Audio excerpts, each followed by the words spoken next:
Livingston asked, who were you most nervous about from a competitive standpoint? But anybody in the internet space, we were the most nervous about Compa Nice.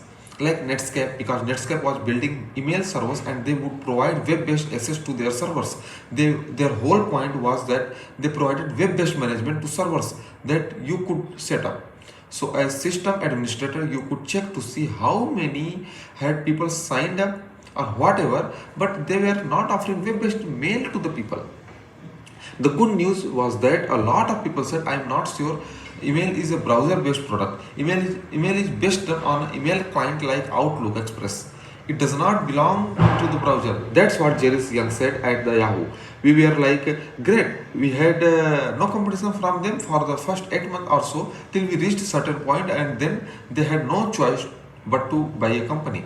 I heard that Yahoo gave a opportunity to buy Google for just for $1 million. That at one point Google have been happy to be sold to them for $1 million.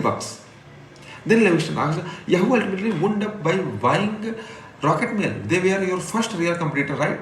Tell me about them. Then Bhatia said, they were our partners actually. We needed to have a directory of users that people could search and send mail to. Instead of building our own directory, we partnered with Rocketmail. We said, okay, we will use your directory on our website and we will send you our registration data so you could register these people's email accounts. We didn't want to build a directory just for people to search for email. All they had was a directory. That's what they specialized in. That was their business. They found out many registrations. We were sending them daily. They saw our growth from 100 to 1000 to 10,000s. And that's when they said, even we ourselves cannot get this kind of registration on our website. We should do email. So they decided to do email, and that's how they came up with the Rocketmail. Then Livingston asked, were you pissed? Then Bhatia said, they are also funded by Draper Fisher Giroux at Sun. So Draper was seeing two of its own companies create two different email systems. We felt bad that they had done it, but we couldn't go to Draper and say anything. It was a decision that company took. That's what DFJ told us, and we were pissed at them. But at that time, we knew we had not to share too much information with the DFJ as well. Then Livingston asked that, so you didn't have a showdown with a Rocketmail? Then Bhatia said, we just scrapped our partnership and decided, okay, competition is competition, just as it is. So at the page number 26, then Livingston asked, Jessica Livingston asked, then you started to get into talk with Microsoft. Then Bhatia, talks with Microsoft started after our first anniversary, which was July 1997. In August or so, Microsoft contacted us and said, wow, that's really big. Do you really have 7 million subscribers? They knew that we were growing, and they wanted to find out how we provide email to 7 million subscribers, because they were having a hard time providing email to just 2.5 million MSN customers. So we began talking of a partnership deal, and that's how we started talking to each other. We worked out a detailed business plan about how we would provide email to their subscribers, and then they said they wanted a tighter relationship between us and their company, that they wanted to invest in our company. So they looked at our business plan and saw very quickly that we wanted to be more than just an email company. We wanted to incorporate all of the other functions as well, such as personalized news and those kind of things. We wanted to a portal at that point of time. So that's when they came up us. They wanted to be portal as well. And they said, we cannot have one of our providers of email be a competitor of ours. So have you thought of an acquisition? And I said, I really haven't thought of an acquisition, but at the right price, I can think of anything.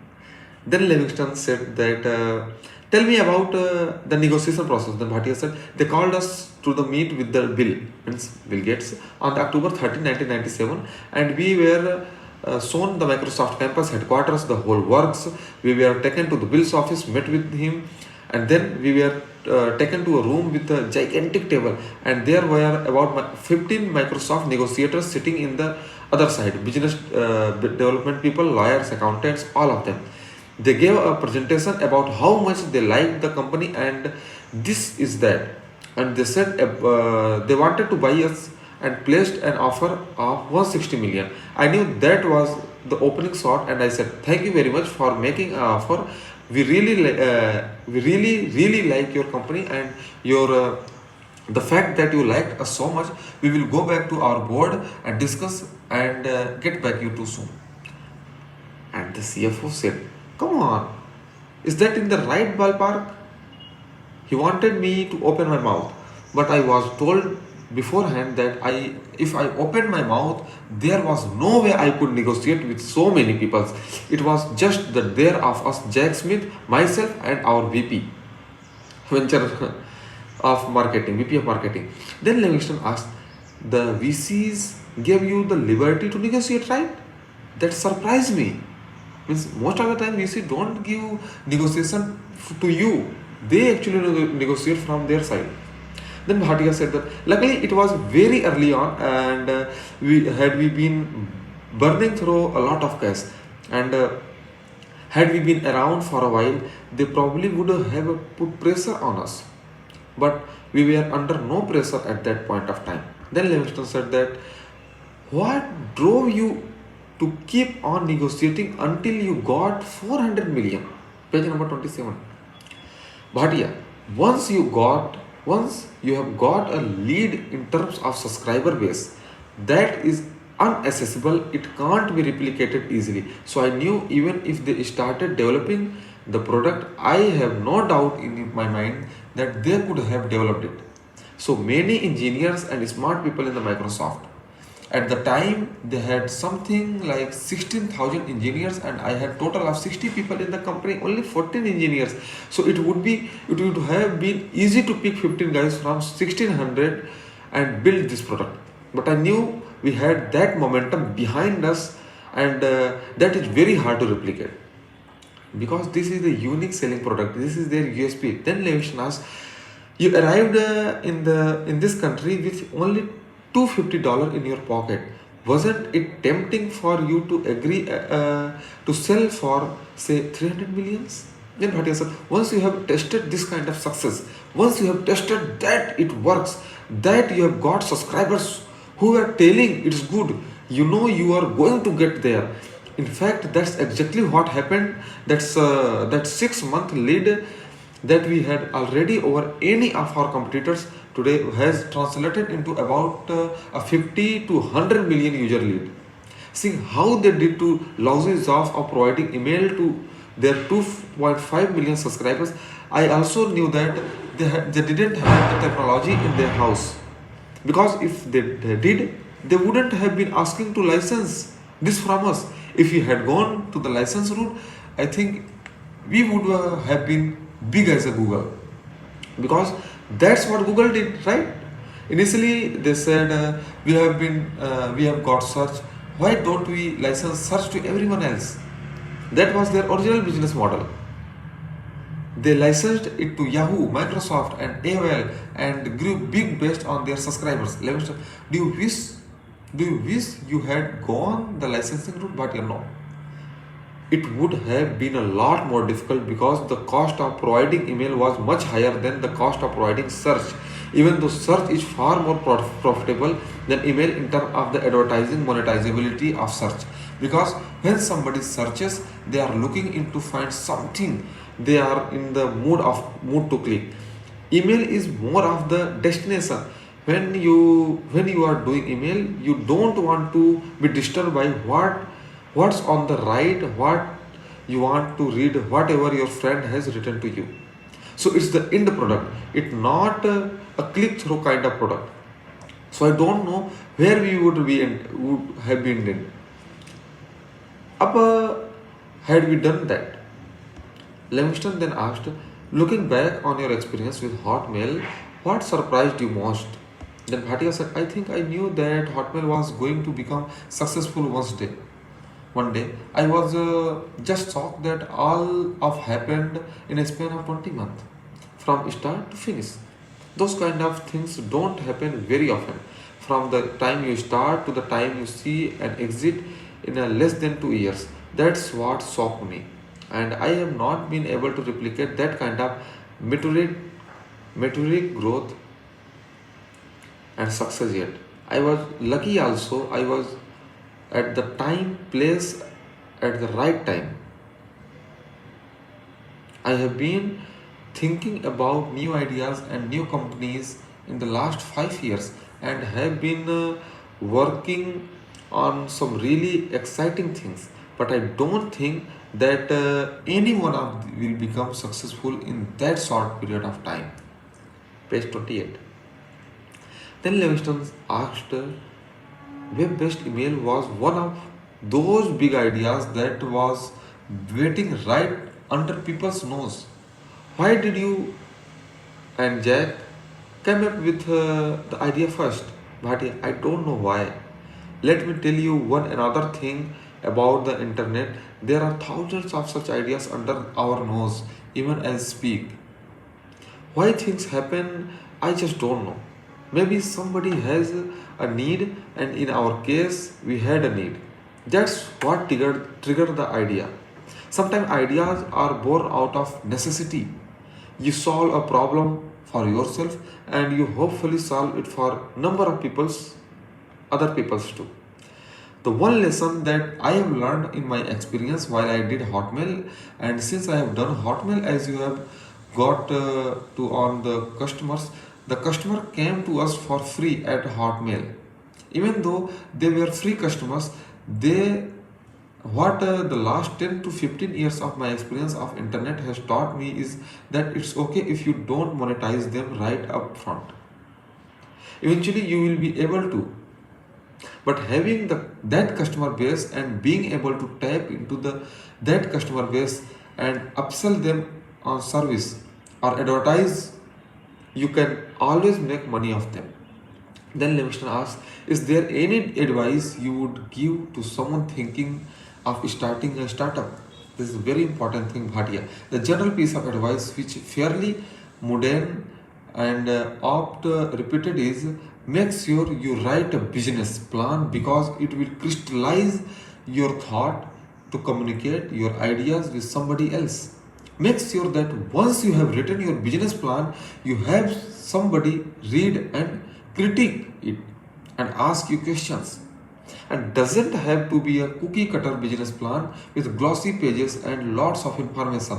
Essentially, it's a plan that says what the company is going to do, what problem it is going to solve, how big the market is, what the source of revenue for the company are, what your exit strategy is for your investors, what amount of money is required, how you are going to market it, what kind of people you need, what the technology risks are, marketing risks, execution risks.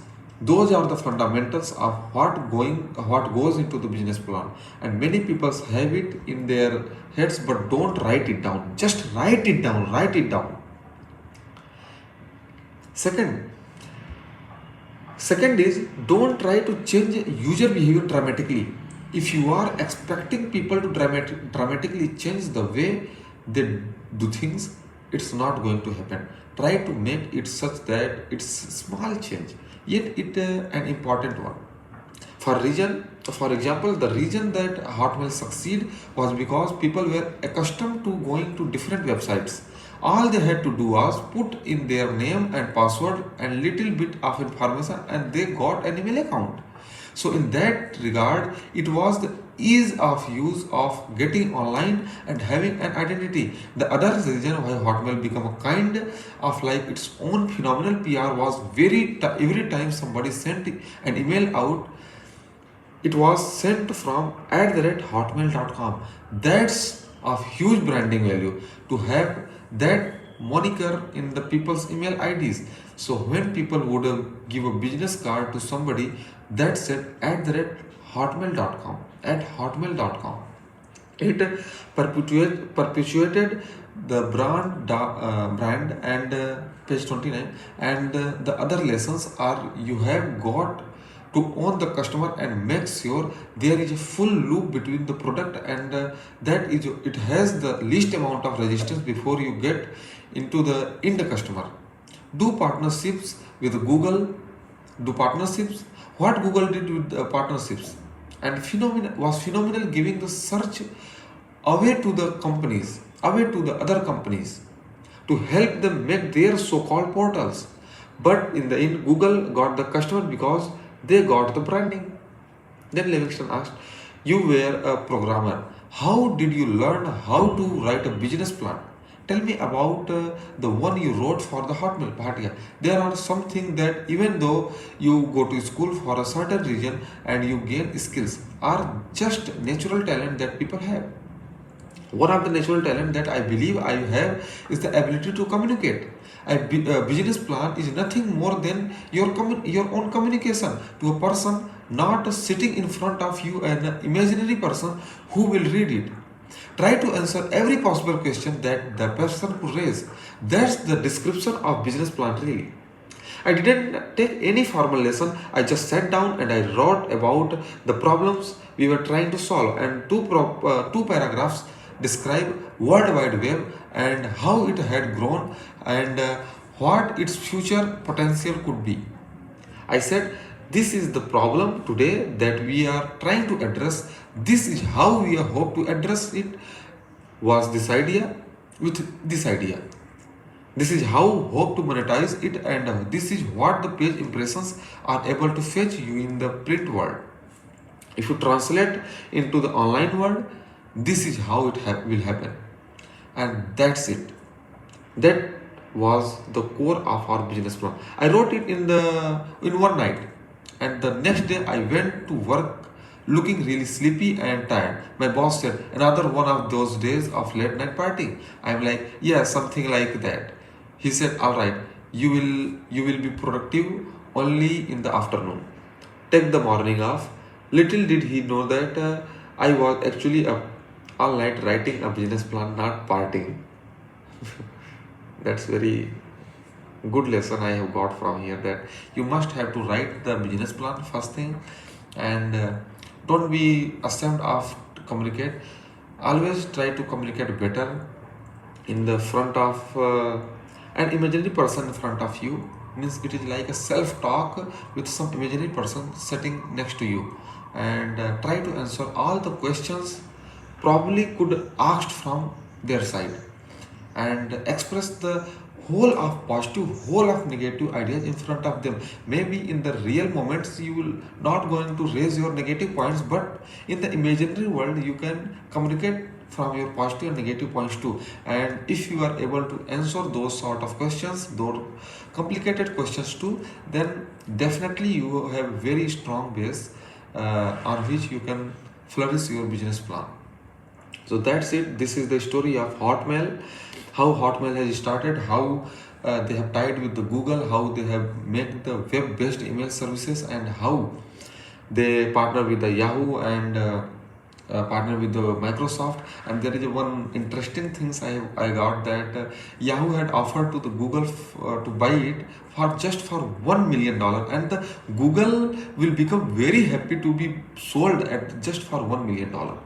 And now you can see that Google is the one of the most biggest technological marvel we are using right now in the current world. And probably I am thinking that in the upcoming 100 200 years Google will be there and serve at the topmost level what is what the Google is doing as of right now. So these are the sort of lessons we can learn from it.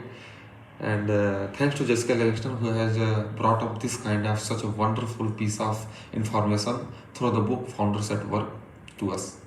Thank you.